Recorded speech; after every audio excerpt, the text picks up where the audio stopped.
Le Flash Info avec le centre de stockage de la Manche. Après l'incendie dimanche dernier d'une maison à la glacerie rue Martin Luther King, une cagnotte a été lancée sur le site Litchi pour aider les occupants qui ont presque tout perdu dans le sinistre.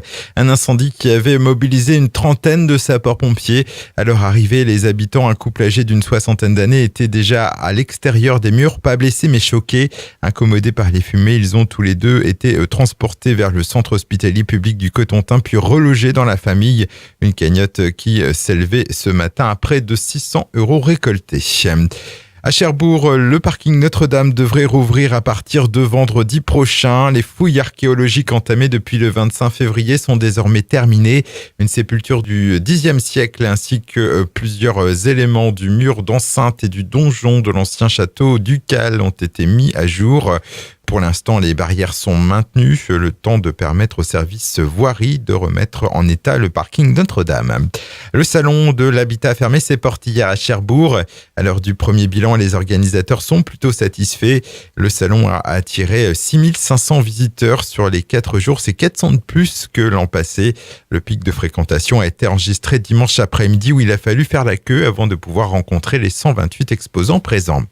Attention, si vous circulez dans le bourg de Beaumoag, les travaux de la rue Mille-Cent entrent dans une nouvelle étape. À compter du lundi 1er avril, le carrefour de la rue des Tohags sera fermé à la circulation. On rappelle que la fin du chantier est prévue pour la deuxième partie du mois de mai. Sport, le 39e Tour de Normandie est lancé hier lundi. C'est le Danois Philippe Brockner qui a remporté la première étape qui reliait Courseulles-sur-Mer dans le Calvados au Neubourg dans l'Eure. Une victoire au sprint. Aujourd'hui, départ de la seconde étape entre Darnétal et Forges-les-Eaux en Seine-Maritime pour une distance de 170 km. Et puis en basket, la glacerie officialise son nouvel entraîneur pour la saison prochaine. Le breton Johan Cabioche s'engage pour 5 ans avec les Tangos. Il a été présenté hier à la presse. Il aura pour mission de faire remonter le club en Ligue 2.